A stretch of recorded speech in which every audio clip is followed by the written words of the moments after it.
Thanks, ladies and gentlemen, for joining us in this edition of the Primetime Newscast on Equinox Television, live from our headquarters in Cameroon's economic capital, Douala.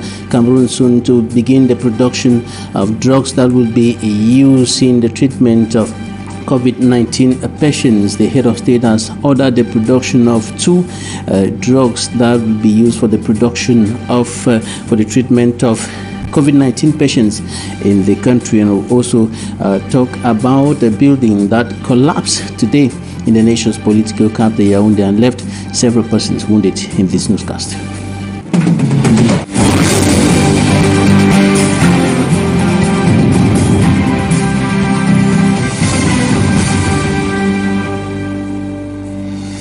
Thanks, ladies and gentlemen, for joining us in this edition of the News on Equinox Television. We begin with news on the COVID-19.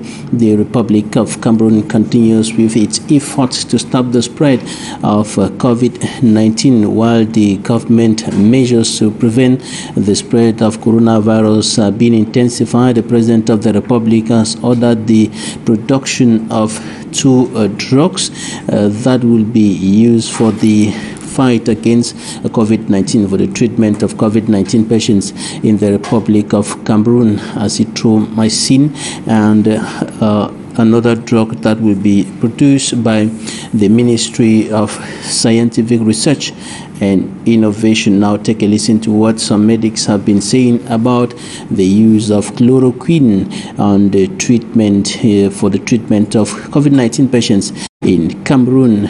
Dr. Ndifo Peter Louis, medical doctor and Secretary General, Deputy Secretary General of the Cameroon Medical Council, and Professor Sobngui Eugene, who is an endocrinologist and Professor of Endocrinology at the University of Yaoundé, one consultant endocrinologist at the Yaoundé Central Hospital, and African fellow of the African Academy of Science, said to Equinox Television in the Inside. And azithromycin have significant effects on the coronavirus. And Professor Didier Raoult carried out a study, and out of all his patients that he took care of, only one patient died. Yes, some of our patients received chloroquine. Yes, but that was not all. It was really like 10% or even 5% of all what we had to do. Yes. Some of the patients are receiving 5 different types of medications at the same time. You have patients in whom you give only one type of treatment. You have patients in whom you give no tablet. I must emphasize on the fact that we have hard days ahead. We should be prepared. The director of the World Health Organization said Africa should prepare for the worst. I don't buy the worst.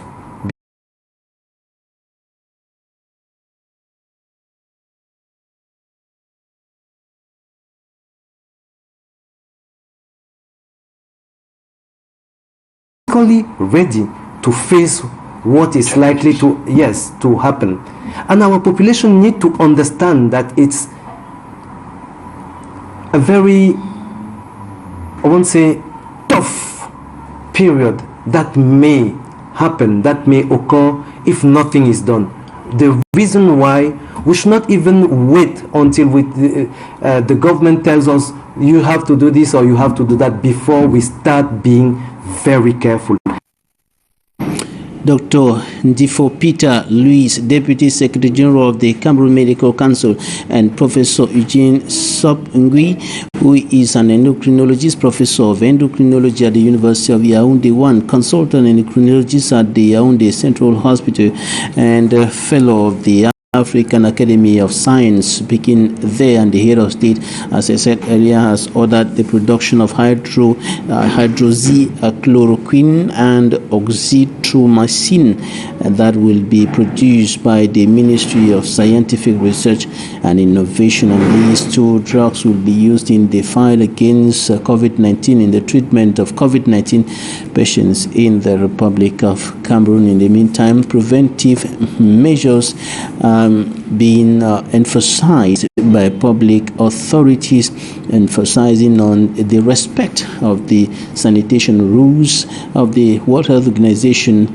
and the measures put in place by the government of Cameroon to prevent the spread of coronavirus in the country. And one of those measures is the wearing of face mask. In the report coming up next, Sumanjikan Gebre talked to a medical expert who explains the characteristics of a good and acceptable, medically acceptable face mask that should be used by the population.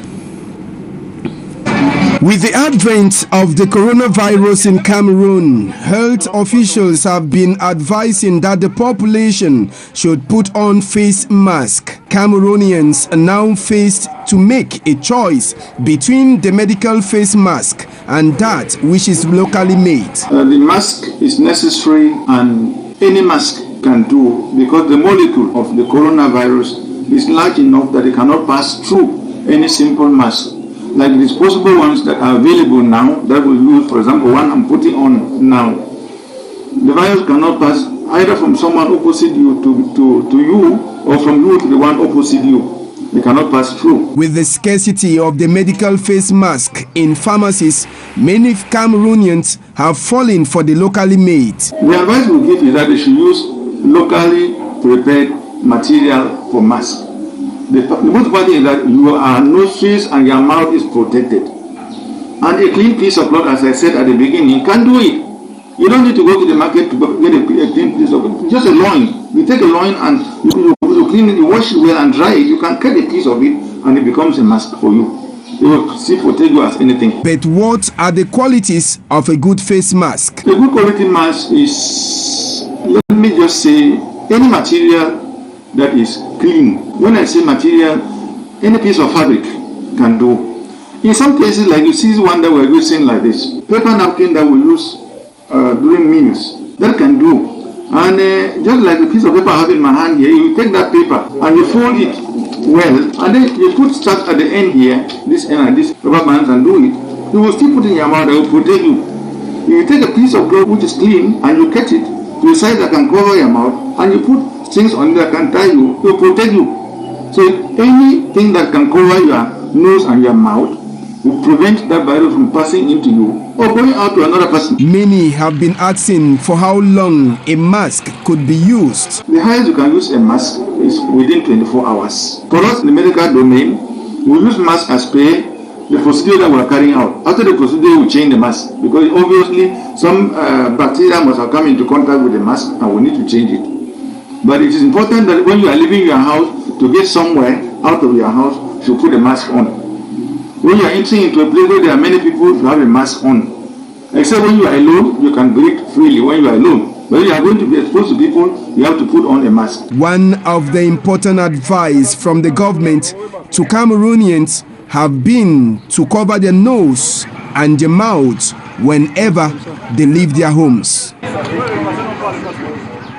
Manjikan Gabriel reporting the latest information from the Ministry of Public Health of the Republic of Cameroon on the coronavirus pandemic in the Republic of Cameroon indicates that out of all the confirmed positive cases, we currently have only 49 hospitalized cases, 17 cases on oxygen and or simple non-invasive ventilation, and about 15 people have just carried out a control test, and interested parties can return home this evening. This is information from the country's Minister of Public Health, Dr. Manauda Malachi. And still on the COVID-19, Dr. Manauda Malachi, Minister of Public Health of Cameroon, indicates that within the context of the massive COVID-19 screening in the town of Douala in the littoral region of the country, 80,366 homes have been visited by health personnel, and 198,640 persons have been evaluated, and over that is with a percentage of response, positive response of 85.2 against 14.8%. percent of rejection from the population. 2,313 persons have been, their samples have been taken. Samples have been taken from 2,313 persons, and the operation continues. Now, coming up next, we talk about actions against COVID-19, the fight against COVID-19 on the African continent. Innocent Aze fears the coronavirus might spread easily and rapidly in detention facilities. Several African nations continue releasing inmates to decongest prisons as a response strategy to limit spread of the COVID-19 pandemic. After Ethiopian government pardoned more than 4,000 detainees on March 24, 2020, other African countries emulated the example. Libya in North Africa freed more than 450 prisoners from correctional facilities in Tripoli. They were on pre-trial detention or had qualified for conditional release. Morocco, seriously hit by the pandemic, also responded immediately to the United Nations High Commissioner for Human Rights, Michelle Bachelet's advice to reduce prison populations. The North African country took this step and freed about 5,654 prisoners to slow coronavirus spread. They were selected based in their age, health, good conduct, and the length of detention.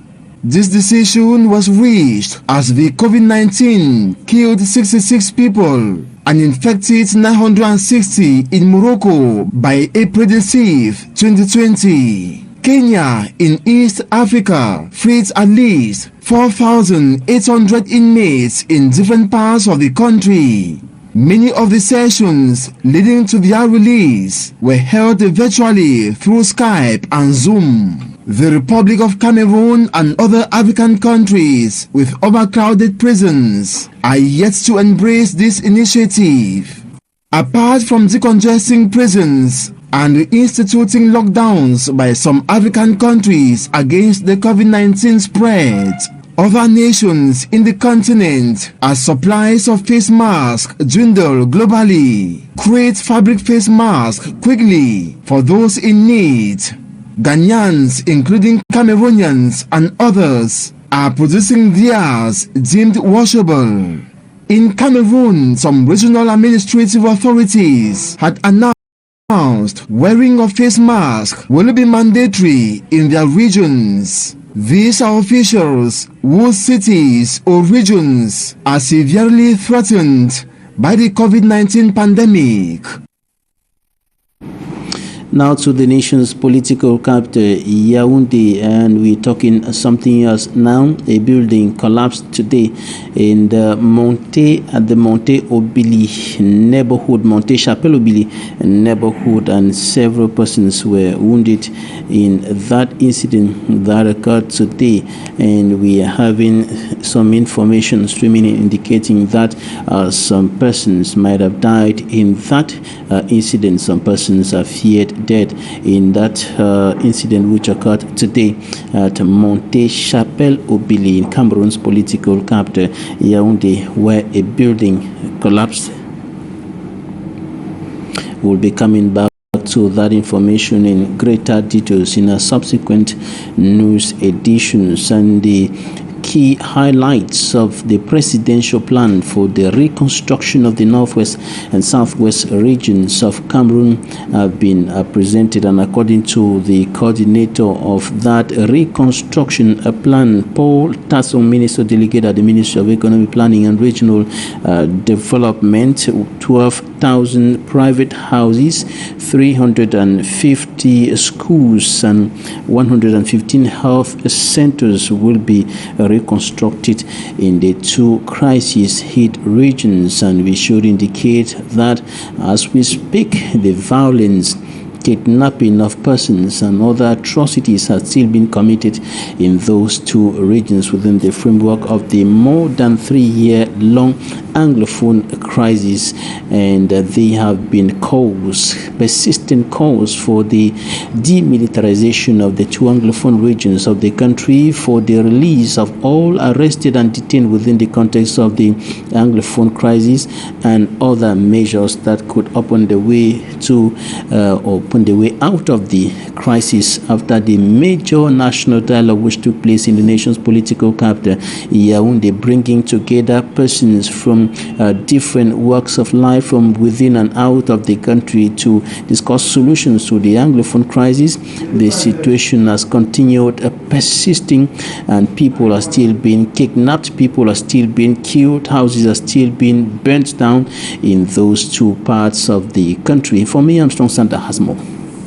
Talking to the press after his appointment to head the presidential plan to reconstruct and develop the Northwest and Southwest regions, abbreviated as the PPRD, Minister Paul Tasson outlined what the government of Cameroon plans to do in order to catch up the delayed development of the war-torn Northwest and Southwest regions of Cameroon.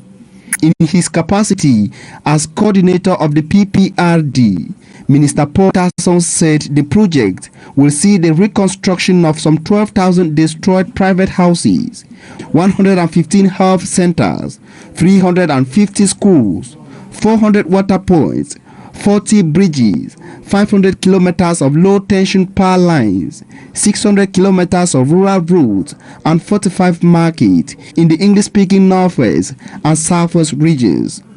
According to the government minister, the over 3 years war has retarded the economic growth of the Northwest and Southwest regions of Cameroon, noted for the production of coffee, cocoa, maize, cassava, fish, livestock, potatoes, plantains, beans, vegetables, yams and bananas. Regretting that the Southwest, for example, moved from the first to the second cocoa producer in Cameroon because of the Anglophone crisis, Minister Paul Tasson revealed that about some 25,000 kilometers of farmlands needed attention in the Northwest and Southwest regions.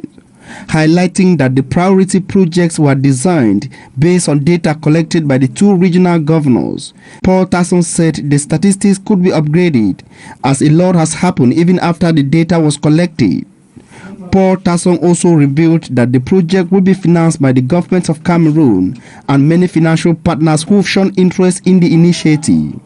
He also disclosed that the presidential plan to reconstruct the war-torn Northwest and Southwest regions is different from the government of Cameroon's humanitarian assistance plan for the Northwest and the Southwest regions.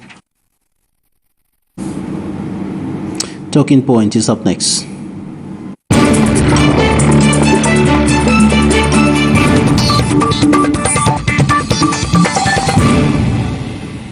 Thanks for joining us in Talking Points. We're going to be analyzing government's reconstruction plan for the Northwest and Southwest regions of the country, and we're receiving a legal mind, Barrister Tamfo Richard, member of the Cameroon and Nigerian Bar Associations. You're welcome, Barrister.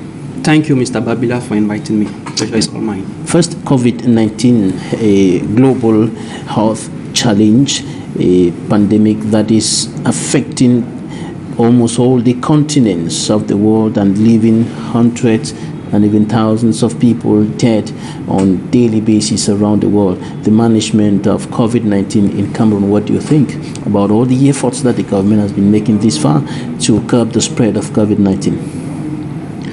Well, we are all facing a very serious sanitary crisis, which calls the attention of all the countries in the world, and Cameroon is of no difference.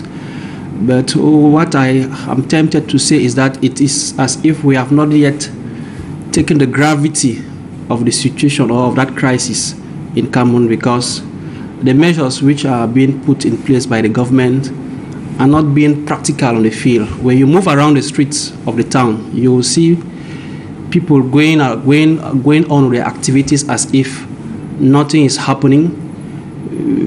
The government itself is though it is doing in a minimal way, creating awareness over it on the various public channels that we have, and the sensitization which is being made on the field, but it necessitates some accompanying measures, because we can't have a serious crisis like this one which In other countries, we have seen how some people have confined themselves maybe for weeks to see how the pandemic evolves and to see how they can put forth some strategic efforts to fight it.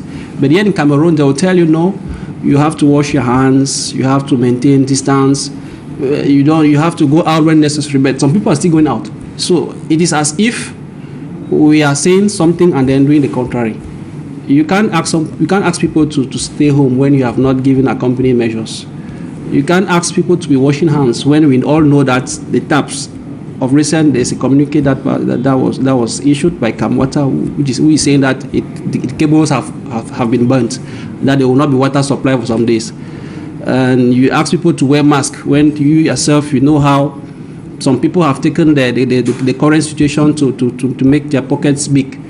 A mask which to cost 100 francs today is 900 francs. How many Cameroonians will afford that when we all know that the minimum average salary is less than 40,000 francs? So tell me how an ordinary Cameroonian will be able to put in place all those measures that the government is putting in place to fight this, to fight against this virus. So there's need for incentives. There is need for a harmonization of all the actors who are of free will or who are given their initiative in fighting this crisis. We should leave the politics aside. We have seen civil societies organizing themselves. We have seen political leaders organizing themselves. We have seen the government putting in place a plan. All those independent initiatives should instead come as one. Instead of like trying to fight this, fight that, the government discourages others that no, she's the one. We are instead fighting on the money that is being contributed. It's as if the lives of people has no issue.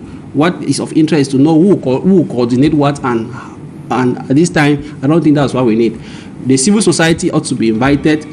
The government has to permit political parties and well-wishers to come together. Let's fight this common enemy that is invisible. Today, Prime Minister Chief Dr. Joseph John Kute received some political parties and some religious groups at the Prime Ministry in Yaoundé today, who brought in their own contributions. In the meantime, there are some politicians and parties who are doing fundraising, or who have put in place initiatives to do fundraising alongside. And what the Ministry of Territorial Administration is condemning is that they are violating the law.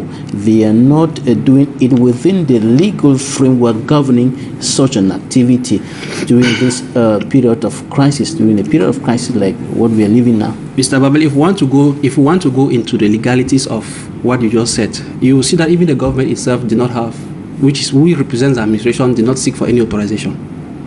The law should not be applied to some and doesn't apply to others.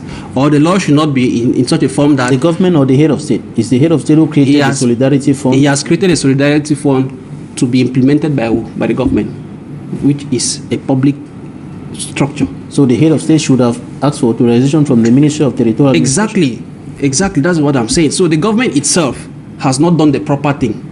And we have seen other situations where people have called for public generosity.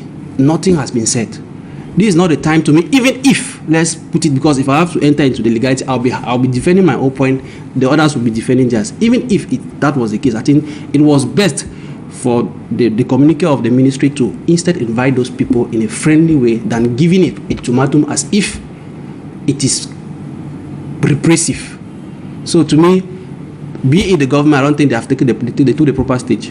Be it the political parties or the people who are calling for public generosity, if they have violated any of the texts, I think it was high time for us to reconcile all those people and then bring them on a single table for us to see what can be done, than instead of fighting to know who used the legal way and who didn't use the legal way.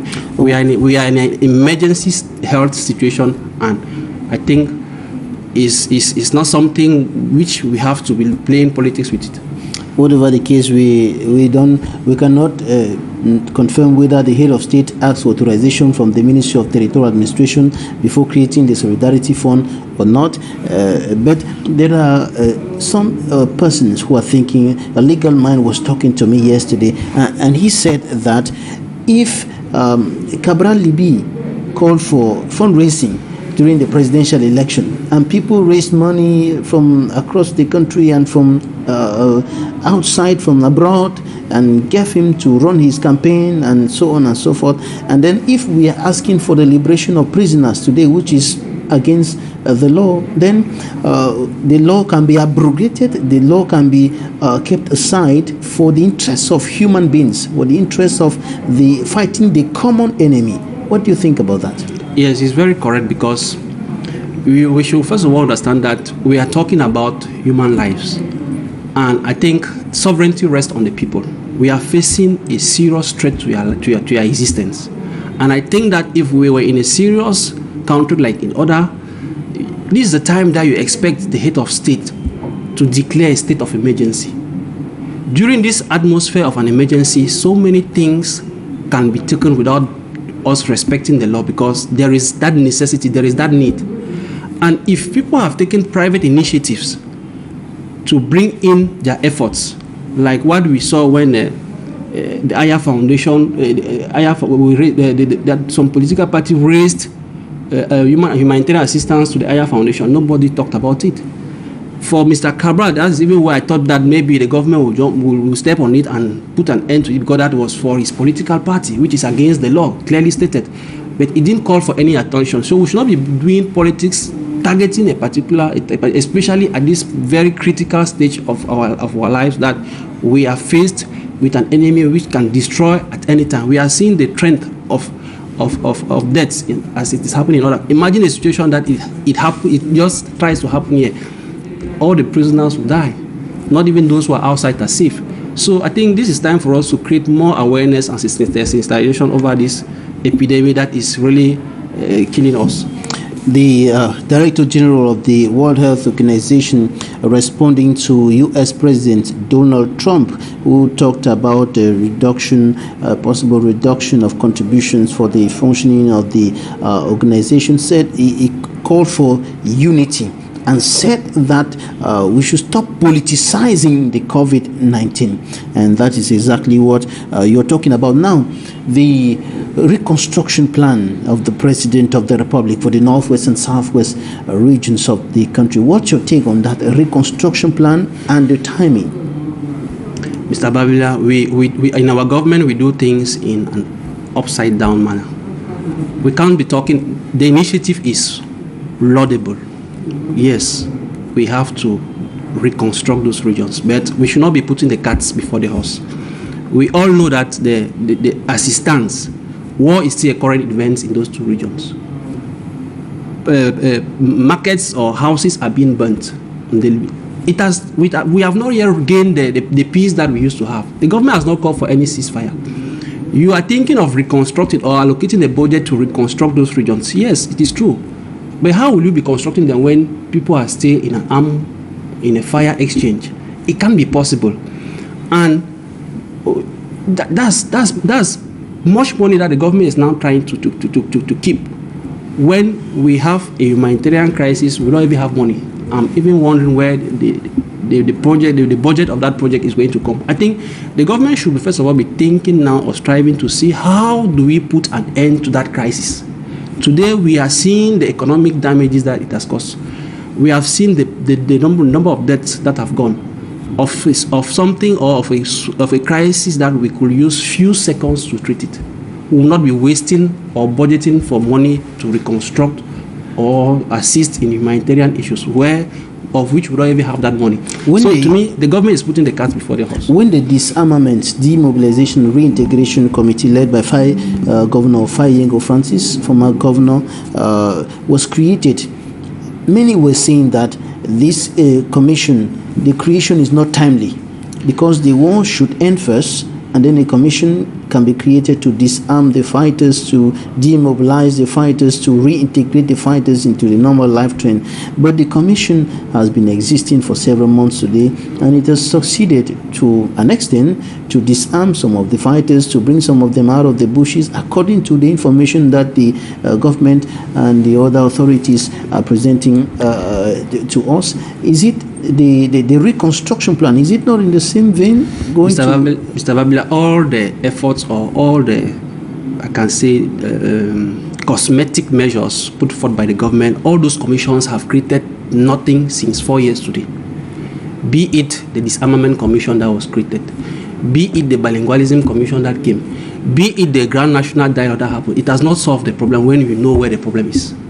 So reconstruction of those structures in a phase where you still have guns shooting from both sides, places are being burnt, you can't be talking about reconstruction. Why don't we sit for a while raising that, okay, we have created all these commissions, and to me, if we are objective and in our judgment, we'll see that all of those commissions have saved nothing, because if they were really effective, we should be living in the peaceful environment that we used to have. But all those commissions have helped nobody. So the government should instead do what is right if it is really serious in putting an end. And you agree with me that on several invitations that have been here, I've told you that there are some people who are very happy seeing this crisis perduring because they are making a lot of economic gain. So all the initiatives that people are putting forth to put an end to this crisis is being brushed out because that is not their objective. The one they want to continue. People are interested in the appointments and the powers that they are seeking, so that when they put forth some money to them, they'll see how to embezzle it. Are you referring to government? Yes, officials? I'm referring to the government, because the government has not done what was proper since the outbreak of this crisis. Since today, 4 years, the government should be seen from itself that all the efforts we have made, all the measures we have put in place have not yielded any fruits because we have not done the right thing. Instead of using the avenues that could put an end to this crisis, the government has shifted away from it. So, talking about reconstructing those two regions at this present time, when we don't even have money to take care for a sanitary crisis, gives me to wonder, what are we doing? The leaders of that commission are all Anglophones, the Northwest and the Southwest. I don't have a particular issue with the leaders of the... Paul Tasson from I don't have a particular problem with the leaders who have been appointed or the personalities who have been employed. My problem is the put in place of that plan, which is not coming at a proper time. Yes, you have appointed them, but you say how can you be sending them to go and maybe request services of architects when you yourself cannot even reach there at this time? So the war is still there. The crisis is still a living event. So I don't think we should be talking about reconstruction now. The Minister of Employment and Vocational Training, Minister Issa Chiruma Bakari, in La Verite en Face said government is unable to construct the Babaju Bamenda Road because of security challenges. And now government wants to go and reconstruct the roads leading to, Kamer, in the Bamenda town, leading to Mbengui, leading to Akwaya, wants to go and reconstruct Kwakwa and all those places and the hospitals and so on. Probably the military will be put in contribution with the civil engineering arm of the military. What is in our country, Mr. Babala, is poor governance. It is not as if we don't have the ideas or the best initiatives. It's just that we have a very poor and bad system of governance that, yes, the minister said it was impossible. Today, we are saying that no, we can do it. I'm wondering, when the authorities even go to those localities, you see them with helmets and bulletproofs, because they themselves, they know that armored cars. They themselves, they know, they are conscious that something can happen. Okay, who will be doing the constructions? The people will come from where? Who will supervise them? Or will they sit in Yaoundé and be constructing? So I think we should be thinking of bringing a long-lasting peace in those two regions, encourage the efforts of people of goodwill who are close to this crisis, that they know they can put an end to it, and also look at all the measures that have been referred to them on several occasions to follow to put an end to this crisis. The government authorities will probably indicate that for now they will be working out of the crisis zones, strategizing on how to go about while working for the peace to return in those areas and so on. That will be, building up the whole project before the execution phase. Mr. Building is not sitting in an office and writing a letter. I think if you have to build, you have to be on the field. You have to look at the execution of the plan, of the construction plan. It's not something that you sit in the office, you write your letter, or you see it happening. I don't know. So to me, I think you cannot be building from Yaoundé. It's impossible. If you have to build, you have to be on the spot to supervise the construction that are ongoing. So if we are serious in the reconstruction plans, which to me is laudable, because we have seen how the crisis has brought those two regions to zero, it is welcomed. But now we should be thinking, is that plan going to be feasible, or can we realize it with the present situation? To me, I say no, it isn't, because those two regions are still at war, and we have not yet had a ceasefire. People are still shooting, so I don't see that plan to yield any fruit as of now. We have said it on several occasions, but I will still ask you the question.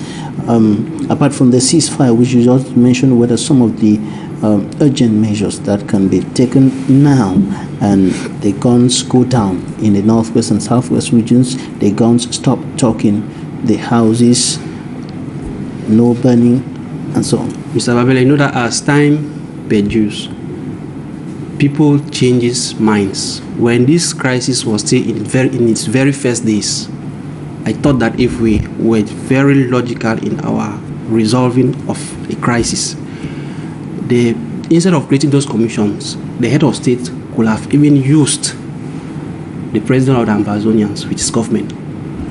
Look for a neutral ground. He knows they have all informations about where all these people are, be it Mark Barretta, Ayabacho, and others that I've forgotten. Sako, who is now exactly. The so they know them, they know their family. Why don't you use the avenue of even the president that you have arrested? Tell me that no.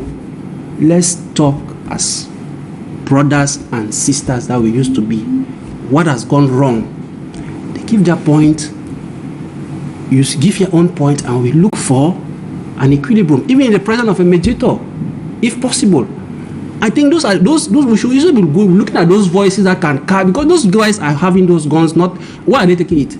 Surely some people are giving it to them. Meaning that there are those people who have the voice, or who have those powers to tell them that do this. So if we know that these are the people who have the power to tell them that do this, why don't you go and meet those people and tell them what people are doing, or it is not beneficial? I don't think that any honest Anglophone from those two regions can be happy with the current situation that is in those two regions. Politicians close to the government. For example, I cannot go to my village, which is Ndu. You think I'm happy, or I'll be encouraging some of those people to hold guns? No. So if actually we really want the peace, or we really wanted to put an end to this crisis, we could use those avenues. Politicians close to the government have been saying that it is abnormal, it is not logical for the government, the legitimate government, the president of the republic, the prime minister, and other authorities, minister of territorial administration, to come and sit on the same table with those who have been qualified as terrorists, with Dr. Sako, Ayabacho, Mark Barretta, Ayuk Tabe, Penterens, and all the others who have been qualified as terrorists. Mr. Babila, there is a statement that the head of state used to say that that phrase is good in French. He says, "Je suis un mendiant de la paix," meaning that peace is something he holds to. If actually he was seeking that peace, as he is saying, I don't see why he cannot sit with those people, or if he doesn't want to sit himself, maybe he's afraid of that, I don't know why, he can. Those people, instead of creating or appointing those members of those commissions, he could have given them powers or the possibility to meet these people and talk with them, because those are the people giving those orders. You remember when they were ghost town, people would decide to stay home on a Monday. Who is asking them to stay home? Surely somebody is giving them that instruction. So look for that person and you talk with that person. Okay, we have been leaving them aside, using other avenues. Today is 4 years. Has it brought back the peace? I think we should be conscious and say that, and put things as they are. We have failed. Now we should not be thinking of wasting money which we don't even have. We are confronted, the people in those regions have are now at two crises. Would they be concentrating in fighting the independence war, or would they be concentrating in fighting the sanitary war? So you see that we are wasting time and money for nothing, whereas the solution is there. Barrister Tamfu Richard, member of the Cameroon and Nigerian Bar Associations, thank you for coming. Thank you, Mr. Babila. Thanks, dear viewers, for staying with us. Goodbye.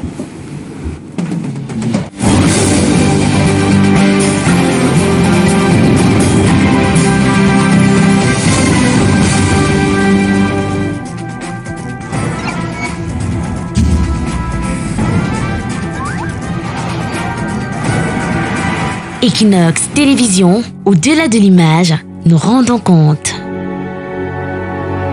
If you suspect you may have a coronavirus infection, please call your healthcare provider in advance and let them know you are coming.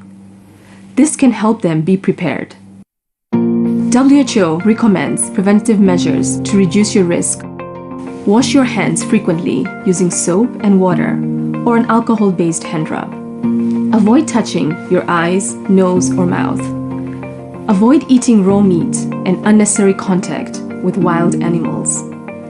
Avoid close contact with anyone with flu-like symptoms. When coughing and sneezing, cover your mouth and nose with a flex elbow. Or use a tissue. Take particular precaution while traveling. Seek medical care early. 7 conseils pour se protéger contre le nouveau coronavirus. 1. Lavez-vous régulièrement les mains à l'eau et au savon ou à l'aide d'un gel hydroalcoolique. 2. Vous ressentez l'envie de tousser ou d'éternuer? Faites-le dans un mouchoir ou dans le creux de votre coude, puis lavez-vous les mains. 3. Restez à au moins 1 mètre de distance des autres personnes, surtout si elles toussent, éternuent ou ont de la fièvre. 4. Évitez de vous toucher les yeux, le nez et la bouche. 5. Évitez tout contact direct avec des animaux vivants. Et si cela est impossible, veillez à vous laver les mains après le contact. 6. Ne mangez pas de produits animaux crus ou mal cuits. Et lavez-vous les mains. Nettoyez les surfaces et les ustensiles après usage. 7. Si vous avez de la fièvre, de la toux ou des difficultés à respirer, consultez un médecin. Ce jeudi sur Equinox Télévision.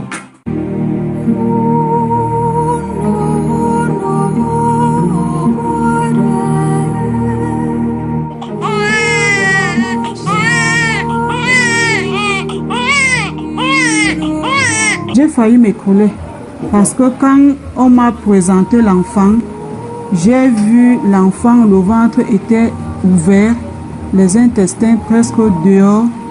Ça m'a fait très mal.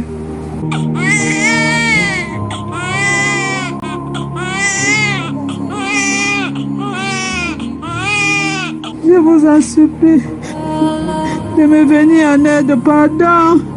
Je ne sais quoi faire. Je ne sais où aller.